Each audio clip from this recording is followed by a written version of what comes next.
This is Mon Health Talk, a weekly program focusing on the dedicated physicians, nurses, and staff at Mon Health, the region's premier community hospital system. People with skillful hands and bright minds using state-of-the-art technology. We don't just practice medicine, we care for people like family. That's why at Mon Health you can feel the difference. Once again, welcome to this edition of Mon Health Talk. Good morning, welcome into the program. I'm Dave Wilson. Of course, October is Breast Cancer Awareness Month. We're going to be speaking with Dr. Darrell Saunders, oncologist with Mon Health. He joins us on the program this morning. Good morning, Dr. Saunders.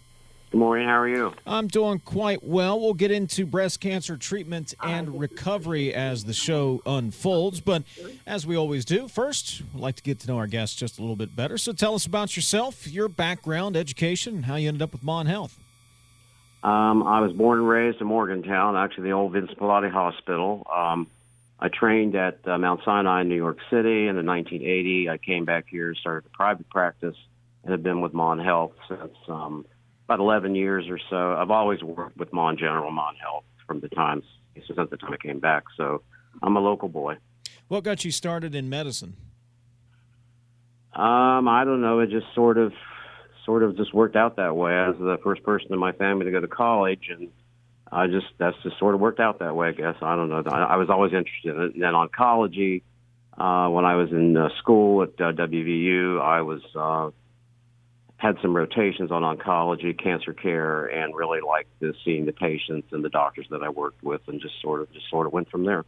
Also joining us this morning is Tricia Julian, Oncology Nurse Navigator with Mon Health Cancer Center. Good morning, Tricia. Good morning. And same question to you, like we did with Dr. Saunders. Tell us a little bit about your background and how you ended up with Mon Health. Sure. I was in a family that had a lot of nurses, and so that was a natural transition for me. I came to Mon and worked here for 14 years on the oncology unit, initially back in the 80s and 90s, and then went to Fairmont for 18 years, and then got a chance to come back here and jumped at the chance. And I became the Oncology Nurse Navigator, and then I'm responsible for the Commission on Cancer program as well. Do a lot of education with patients and that type of thing. So also have the wig and the bra bank here. And we're very glad she jumped back. Well, we're happy both of you could join us this morning. As I mentioned, of course, I think everyone's pretty well aware at this point.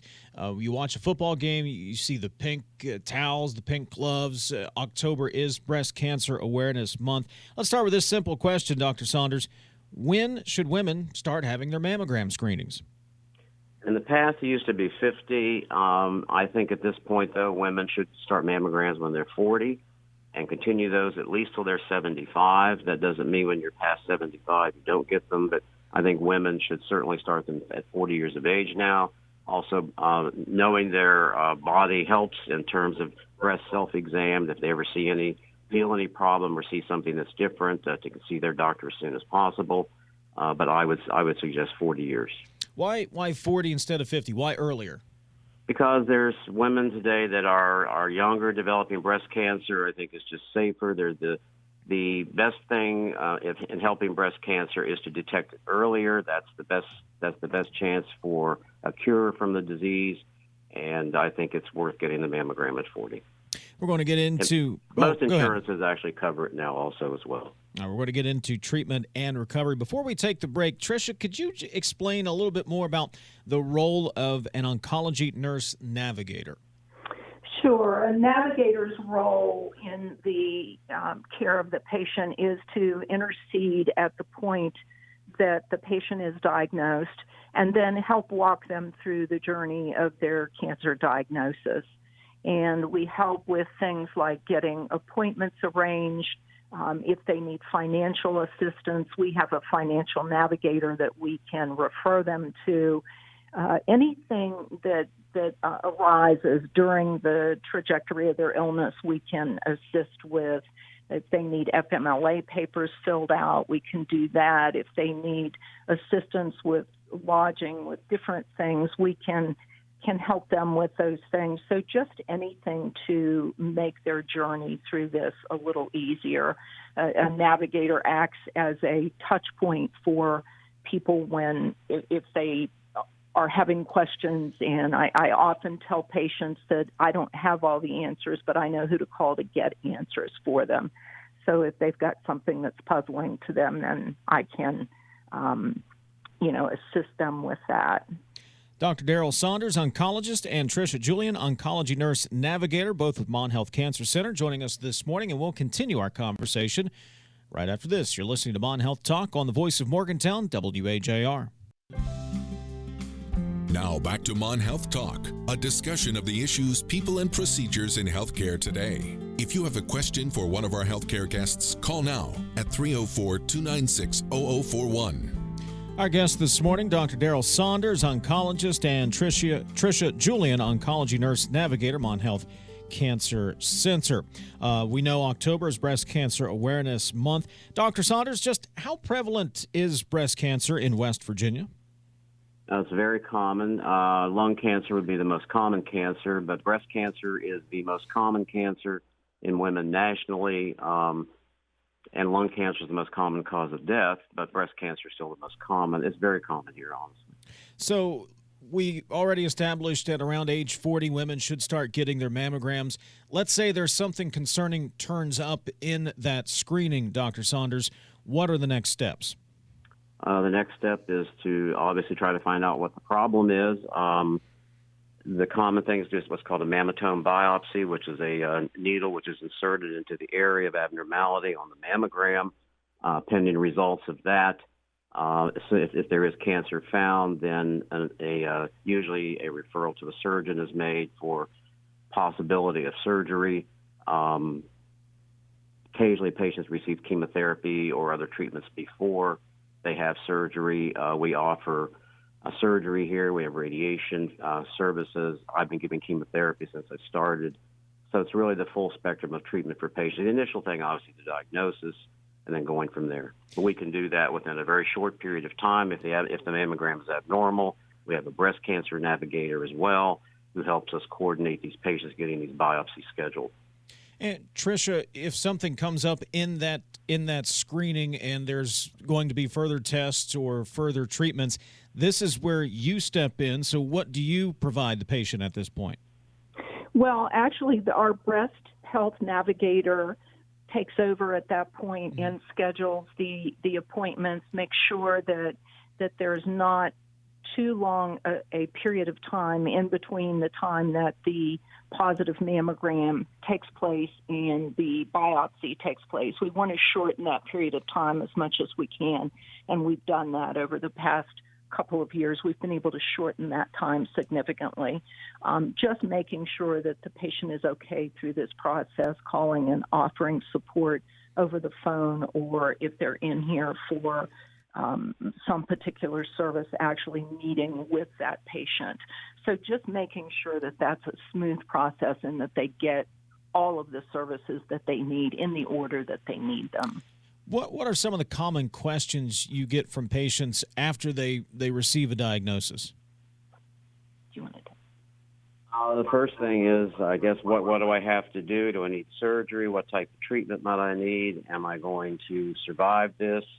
It can be a combination of any of those. I think the initial thing really is to try to get things done in a smooth manner, coordinated manner.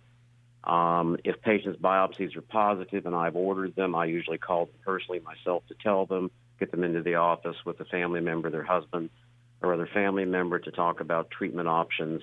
Because at that point, you don't know specifically what you might do, but at least you can give them some general guidance as to the next step, which generally is going to be surgery, but not always.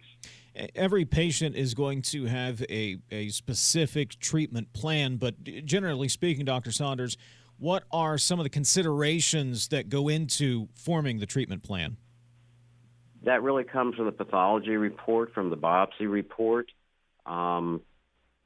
Patients, after that, most of these patients end up having a larger biopsy done to see if they have what's called invasive disease, which is more serious, whether the cancer is spread someplace locally. Once you know that information, you can sit down and say, okay, you need more surgery, you need chemotherapy first. Generally, radiation isn't used as the first line of therapy, or you just need to take some pills, some anti-hormone pills, which are common too. It's really each patient is different and unique, really, honestly. And I would imagine, I'm just going to guess that, Tricia, one of the questions that comes up after diagnosis is, am I going to lose my hair? And this is where the wig bank can play a role. What is the wig bank exactly? Well, the wig bank, I started here shortly after I came here 3 years ago. I had started one when I was at Fairmont, and it was utilized so heavily. And when I came here, I really wanted to get one started. So Mon gave me a room on the infusion center, and we fixed it up. And our foundation funded most of the wigs and the different items that we have in there, and it's a really, really nice area. We do not care where you're getting treatment. We will provide wigs, scarves, hats at no cost to any patient, regardless of where they're getting treatment. I decided early on when I established the one in Fairmont that if there was a need, we needed to fill that need regardless of where they were getting treatment. So patients can come, and a lot of times they will come in and select a wig prior to even losing their hair, and that way they can match style and color and so forth. We also have a bra bank, although I don't have a specific site established for it yet, but our medical, Mon Health medical supply area gave us a large amount of bras and prosthetics. And so if patients need those things, we can provide those as well. And again, it doesn't matter where you're getting treatment. We're happy to provide those services for the patients. What kind of reaction do you get from patients, Tricia, when they see these services available? I'm sorry, what did you say? What kind of reaction do you get from patients when they find out that these types of services are available to them to help them through this process? Oh, they're just ecstatic. Their insurances will pay most times for a wig, a bra, prosthetics, but it's just one more thing that patients have to do. When they can come here, walk over from the infusion center to another room, get their wig, get their hats, get their scarves, or go get a bra and a prosthetic to try it, it really helps them to minimize the amount of time they're having to spend going around and doing those things. So we've actually had 2 or 3 patients who have donated significant amounts of money to our wig bank because they were so grateful for the use of it during their treatment. Our guest this morning, Dr. Darrell Saunders, oncologist, and Tricia Julian, Oncology Nurse Navigator, Mon Health Cancer Center. And we'll continue our conversation in just a moment. You're listening to Mon Health Talk on the voice of Morgantown, WAJR. This is Mon Health Talk, providing a window into the Mon Health system and the dedicated healthcare providers who work there. If you'd like to comment or ask a question, please call 304-296-0041. Our guest this morning, Dr. Darrell Saunders, oncologist, and Tricia Julian, Oncology Nurse Navigator, Mon Health Cancer Center. We've been talking about breast cancer treatment, and I want to talk about the recovery process, Dr. Saunders. What does the recovery process look like in general? Well, recovery process is once the patients have finished their definitive therapy, is then following them on a serial basis for regular follow-up of mammograms, exams, blood work perhaps. Also, there's a lot of support groups. Tricia has developed some support groups for breast cancer patients, survivors, sometimes even with family members. It's really just continuing their care in terms of surveillance primarily, and also encouraging the diet, exercise, no smoking, those type of factors. Tricia, what kind of support groups are available for survivors? Well, we have going on right now a program for breast cancer patients age 45 and younger. It's through Living Beyond Breast Cancer, which is a group out of Philadelphia. They brought myself and some other navigators to Philadelphia in 2019, prior to the pandemic, and we did training to do these sessions, and then we all came back to our own respective hospitals and were to start these support groups. But obviously, with the pandemic, that was delayed quite a bit. So I have 4 programs now. We've already had one October 5th, and that one was on self-care. The one October 19th is on long-term side effects, dealing with those, and they can be quite significant for younger breast cancer patients. November 2nd is menopause.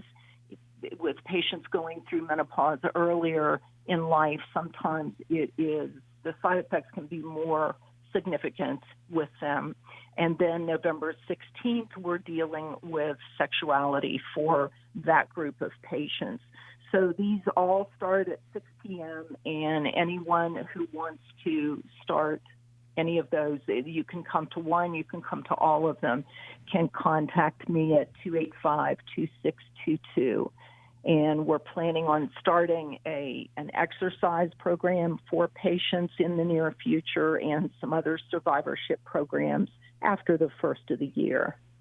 We'll bring this program back around full circle. My first question, Dr. Saunders, is when should a woman start getting mammogram screenings? Let's bring it full circle. Where can they get them, and how can you schedule an appointment? They can get them all through all the Mon Health hospitals in Morgantown, Fairmont, Grafton, Kingwood, and Weston. They can do that online. They do need a doctor's order to do that. They can also call 304 in Morgantown, 285-2250. It's option 1, number 6. But they do require a physician order to have the mammogram ordered. And you can always get more information over at Mon Health's webpage, monhealth.com, and monhealth.com/mammogram or monhealth.com/cancer.